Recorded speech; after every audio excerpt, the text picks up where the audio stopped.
O 1 de marzo chegou o momento, e o 1 de marzo de 2019, 10 anos despois, con todas as dificultades, con todos os erros que cometimos, con todo o que non fomos capaces de facer,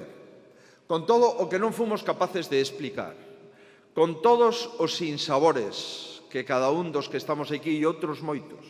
tivemos durante esta década, con todas esas veces que houbo que decir que non, porque non tiñamos capacidade para decir que sí, con todos os sacrificios e renuncias personais de todos,